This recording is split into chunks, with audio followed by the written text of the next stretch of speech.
الحمد لله وكفى وسلام على عباده الذين اصطفى أما بعد فأعوذ بالله من الشيطان الرجيم بسم الله الرحمن الرحيم إنما يخشى الله من عباده العلماء صدق الله العلي العظيم. سارے جہاں سے اچھا ہندوستاں ہمارا، ہم بلبلے ہیں اس کی یہ گلستاں ہمارا. عزیزان گرامی اور عزیز طلبہ، یہ ملک، اس ملک کے ہم حقدار ہیں، کرایہ دار نہیں ہیں،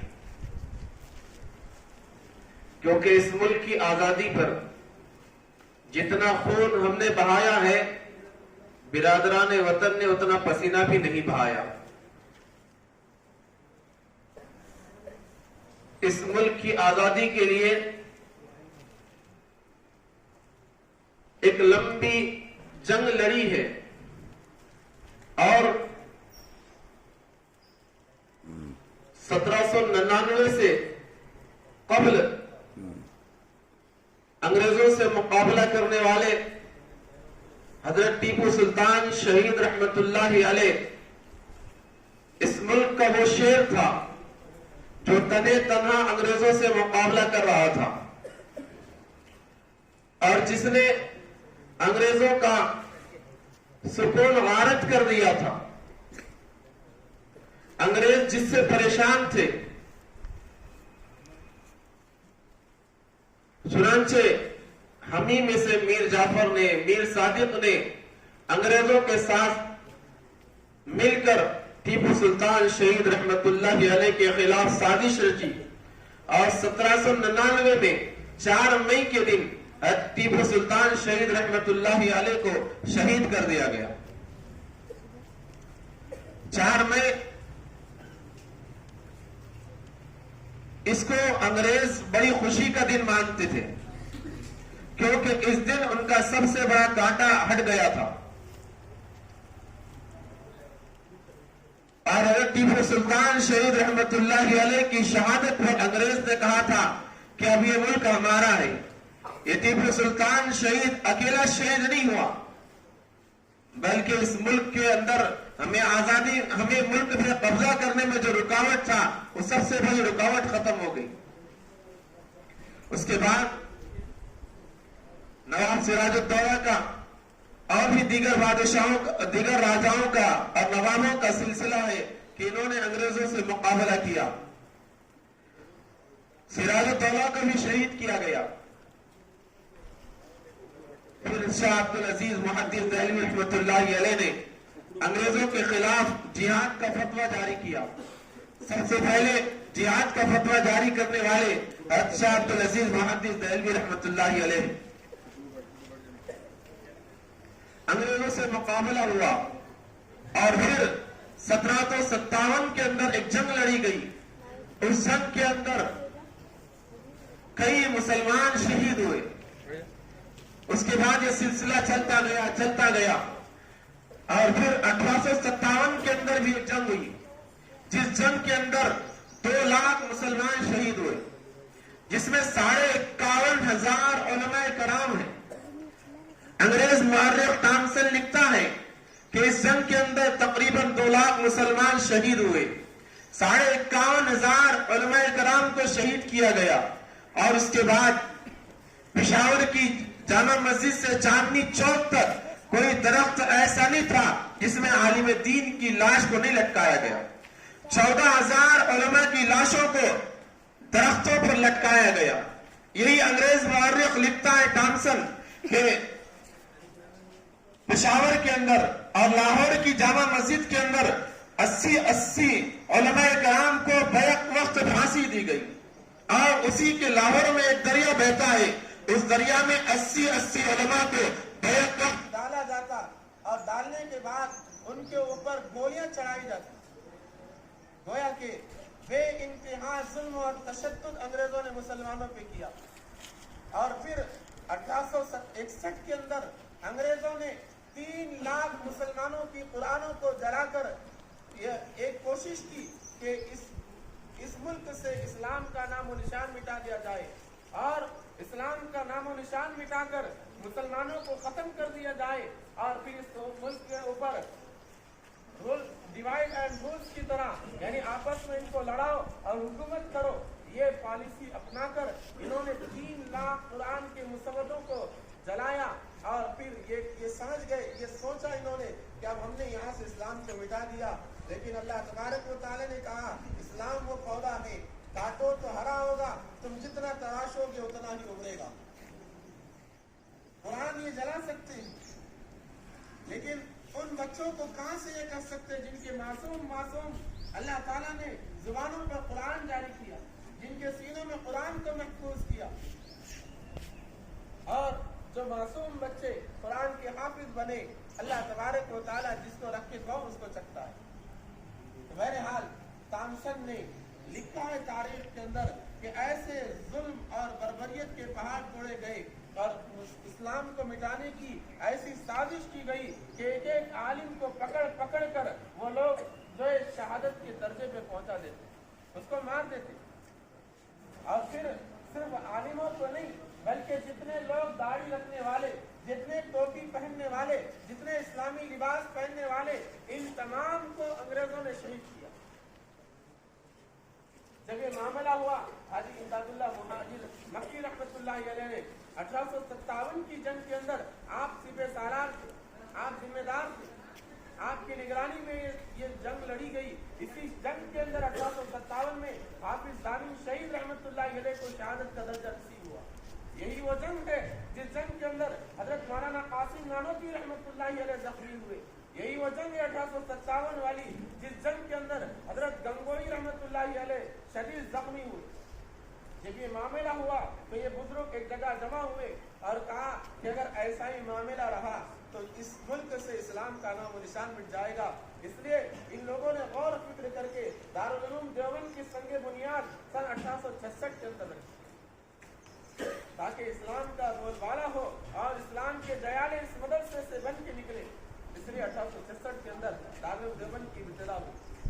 پھر اس کے بعد ہر مختلف مواقع پر آزادی کی جنگیں لڑی گئی۔ 1920 کے اندر بھی جنگ ہوئی۔ 1920 کے بعد پھر انگریزوں سے مقابلہ ہوا اور اس اثنا میں بے شمار تحریکیں چلی۔ 1857 سے لے کر 1920 کے درمیان ریشمی رومال کی تحریک چلی۔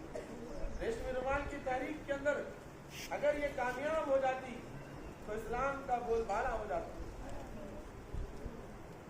اور اس ملک میں عیسائیوں کی اور اسی طریقے سے جو انگریز ہیں ان کا خاتمہ بالکل ہو جاتا، لیکن یہ ریشمی رومال کامیاب نہ ہو سکتی۔ اور بھی تحریکیں چلی 1857 کے بعد۔ یہ تمام تحریکیں اس لیے تھی تاکہ یہ ملک آزاد ہو جائے، اور اس ملک کی آزادی کے لیے ہم نے تن من دھن کی بازی لگا دی۔ سن 1920 کے اندر حضرت شیخ الاسلام مولانا حسین احمد مدنی رحمۃ اللہ علیہ نے لاہور کے اندر ایک کانفرنس لی، اور اس کانفرنس سے پہلے لاہور کے اندر ہی نہیں بلکہ پورے علاقے کے اندر انگریزوں نے یہ ساتھی حکم صادر کر دیا تھا کہ حسین احمد مدنی کو گرفتار کر لیا جائے، شیخ الاسلام رحمۃ اللہ علیہ کو گرفتار کیا جائے۔ اب لوگ سمجھ رہے تھے کہ حضرت شیخ الاسلام رحمۃ اللہ علیہ اس کانفرنس میں شریک نہیں ہوں گے، کیونکہ انگریز نے بڑا سخت پہرا لگایا تھا، لیکن وہ شیر خدا مرد مجاہد نے بتلا دیا کہ ہم باطل سے دبنے والے اے آسمان نہیں، ہم 100 بار کر چکا ہے تو امتحان ہمارا۔ حضرت شیخ الاسلام رحمۃ اللہ علیہ نے بتلایا کہ ہم باطل سے ڈرنے والے نہیں، ہم تو شیر ہیں، ہم گیدڑوں کی زندگی جیتے نہیں۔ اس لیے اس کانفرنس میں آپ خود بذات خود شریک ہوئے اور آپ نے خود اس کی صدارت کی اور لوگوں کو بتلایا کہ لوگوں تلوار کے دھار کے نیچے بھی ہم ڈرنے والے نہیں ہیں، ہم انگریزوں سے بالکل مقابلہ کریں گے اور ان سے مقابلہ کر کے ہم ہر حال میں اس ملک کو آزاد کریں گے۔ جب آپ کی گرفتاری کا وارنٹ جاری ہوا اور ان کو عدالت میں لایا گیا، عدالت میں لانے کے بعد صرف ان سے لانے سے پہلے ان کو کہا گیا کہ حضرت شیخ الاسلام دیکھو آپ اپنے فتوے کو واپس لے لو، آپ نے فتوا دیا تھا کہ انگریز کی فوج میں بھرتی کرنا حرام ہے، انگریزوں کی فوج میں رہنا حرام ہے. آپ کے فتوے کے اوپر لوگوں نے بڑا واویلا مچایا. حضرت شیخ الاسلام رحمۃ اللہ علیہ نے کہا کہ میں بیان نہیں بدل سکتا، میں اپنے فتوے سے واپس نہیں آؤں گا. اگر بیان بدل دوں گا تو ایمان نکل جائے گا، اس لیے میں اپنے ایمان کا سودا نہیں کروں گا.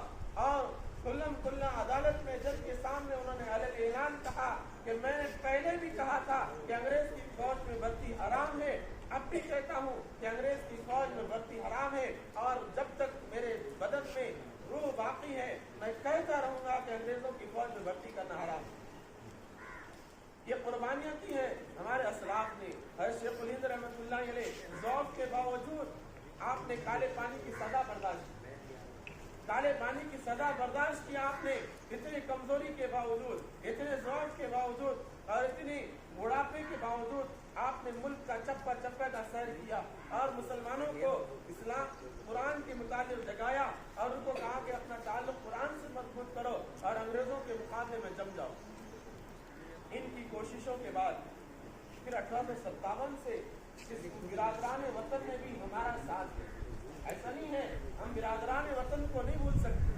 برادران وطن نے 1857 کے بعد ہمارا بھرپور تعاون کیا، مدد کیا، اور اس کے نتیجے میں سن 1947 میں 15 اگست کو یہ ملک آزاد ہوا. ہم اس ملک میں آزادی کے بعد اس ملک کا بٹوارا ہوا، سیاسی اعتبار سے آپس میں اتفاقیاں ہوئی اور ملک کا بٹوارا ہوا. اور ملک کے بٹوارے کے وقت کہا گیا کہ مسلمان جو پاکستان جانا چاہتا ہے چلے جائے. ہمیں اس کا اختیار تھا، برادران وطن کو چانس نہیں تھا، ہمیں چانس تھا، ہمیں اختیار تھا. ہم نے بائی چوائس اس ملک کو چنا ہے.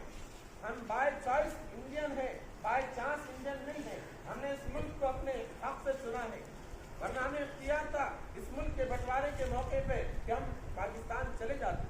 لیکن ہم نے اس ملک کے لیے ہم نے قربانیاں دی تھی.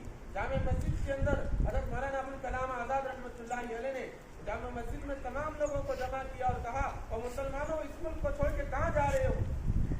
یہ جامع مسجد کی ممبر تمہیں آواز دے رہا ہے، یہ تاج محل، یہ لال قلعہ، یہ ملک کے اندر تمہارے بنائے ہوئے سپوت یہ تمہیں آواز دے رہی ہے، اے مسلمانوں تم اس کو چھوڑ کے کہاں جا رہے ہو؟ مولانا آزاد نے جھنجھوڑا. مولانا حسین احمد مدنی نے کہا کہ یہ ملک ہمارا ہے، ہم اس ملک میں رہیں گے. ملک کے بٹوارے کے موقع پر سہارنپور کے اندر ایک خصوصی میٹنگ ہوئی ہے، جس میٹنگ کے اندر حضرت جی مولانا یوسف صاحب رحمۃ اللہ علیہ، حضرت مولانا شیخ الحدیث شیخ زکریا رحمۃ اللہ علیہ، حضرت مولانا عبد الرحیم صاحب رحمۃ اللہ علیہ، حضرت شیخ الاسلام مولانا حسین احمد مدنی رحمۃ اللہ علیہ، یہ چند مخصوص علماء کرام سہارنپور کے اندر بیٹھے ہیں اور سوچ رہے ہیں کیا کیا جائے کہ ملک کا بٹوارا ہو رہا ہے، ملک چھوڑ کے چلے جائیں. سب نے کہا، سب کی اپنی اپنی رائے آ رہی تھی اور بہت زیادہ غور و فکر ہو رہا تھا. سب سے پہلے سب سے کم عمر عالم دین حضرت جی مولانا یوسف صاحب رحمۃ اللہ علیہ، جو اس وقت نوجوانی کی تحریک پر قدم رکھ رہے تھے اور جن کے ذمے اللہ تبارک و تعالیٰ نے دعوت و تبلیغ کی ایک بڑی ذمہ داری ابھی عائد کی تھی، ابھی ان کے اوپر ذمہ داری عائد تھی. اس اثنا میں حضرت جی مولانا یوسف صاحب رحمۃ اللہ علیہ نے کہا کہ تم کو جانا ہے چلے جاؤ، لیکن میرا یوسف کا فیصلہ سنو کہ میں اس ملک میں رہوں گا. میں اس ملک کو میں ایک کفرستان بنتا ہوا نہیں دیکھ سکتا. میں اس ملک کے ہر گھر میں اسلام کی دعوت پہنچاؤں گا. اس ملک کو میں کفرستان بننا اور کفرستان کے حوالے نہیں چھوڑ سکتا.